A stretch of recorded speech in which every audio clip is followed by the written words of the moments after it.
বন্ধুরা কেমন আছেন সবাই? আজকে একটি ভিন্নধর্মী কেক রেসিপি নিয়ে চলে এসেছি। তো সবার কেমন লাগবে অবশ্যই কমেন্টে জানাবেন এই কেক রেসিপিটি। এইটা ছিল আমার একটা অর্ডারের জন্য পুডিং। তো এইটা হচ্ছে আমি রেডি করে নিচ্ছিলাম। এই দিন আরো বেশ কয়েকটা অর্ডার ছিল কেকের, তো পাশাপাশি এটাও ছিল।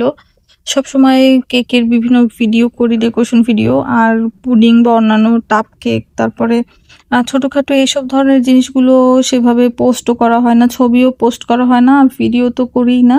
তো আমাকে অনেকে আশেপাশে জিজ্ঞেস করে থাকেন যে আমি আসলে এগুলো করি কিনা।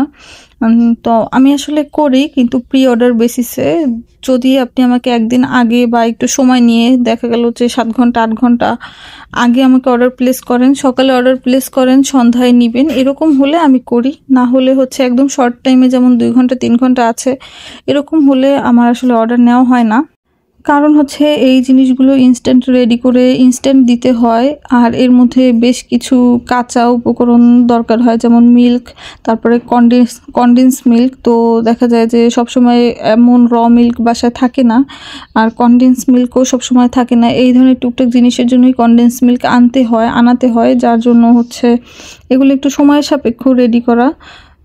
আর হচ্ছে এখানে আমি পুডিংয়ের বেসটা রেডি করে নিচ্ছি, এখন আমি ওভেনে দিয়ে দেব। মাঝখানে আমার একটা 1.5 পাউন্ডের চকলেট কেকের অর্ডার ছিল এইটা। তো এইটা আপু একটি অর্ডারের ছবি দিয়েছিলেন, রেফারেন্স পিকচার, আমি বলেছিলাম 60-70% হবে। তো এই ছিল কেকটার আউটলুক। আর সবসময় আমরা 60-70%ই গ্যারান্টি দিয়ে থাকি, আমরা কখনোই বলি না 80-90% সেম হবে। এটাকে কি যেন একটা প্রসেস বলে, আমি ইনস্ট্যান্ট ভুলে গেছি। ডাবল বয়েলিং মেথড না ডাবল বাথ বা কিছু একটা, যেটা আমি এভাবে সবসময় করে থাকি।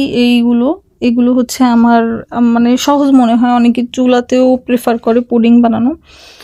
আর এই যে আমার পুডিং রেডি হয়ে গেছে, আমি এখন ডিমোল্ড করে নেব। আর অনেকের কাছে ছোট মনে হতে পারে যে আমি একটা 1 পাউন্ডের পুডিং এত ছোট বাটিতে কেন করেছি। এর কারণ হচ্ছে এই ওয়ান টাইম বাটিগুলো আর এর থেকে বড় সাইজ হয় না। আর যেগুলো একদম বড় সাইজ হয়, সেই সাইজে আসলে 1 পাউন্ডের পুডিং দেয়া যায় না। এখানে 1 পাউন্ড পরিমাণ আছে, তো 1 পাউন্ডে যেহেতু 450 গ্রাম থাকে, আমরা চেষ্টা করি 1 পাউন্ডের অর্ডার নেই, কিন্তু চেষ্টা করি 500 গ্রাম 520 গ্রামের মতো দেয়ার। এখানে ছবি নিয়ে নিচ্ছিলাম যে কতটুকু কি ওয়েট হয়েছে। এটা হচ্ছে সব বেকারেরই অত্যন্ত গুরুত্বপূর্ণ একটা কাজ, যে কোনো কিছু বানালে সেটার একটা ওয়েট মেজার করা। আর আমাদের ওয়েটগুলো সবসময় কম হয় না, বেশি হয়। তো এখানে আমি প্যাকেট করে নিয়ে তারপরে ফ্রিজে সেট হওয়ার জন্য রাখবো। কেকটা সন্ধ্যার সময় ডেলিভারি হবে। আমি কেকটা হয়তো 1 ঘন্টা 1.5 ঘন্টা আগেই বের করেছি ডেলিভারি দেওয়ার, এখন ফ্রিজে 1 ঘন্টা সেট হবে। তো এরপরে একটা চকলেট কেক ছিল, এইটা হচ্ছে আমার বাসার হেল্পিং হ্যান্ড খালার জন্য তৈরি করেছিলাম, তার নাতনির জন্য।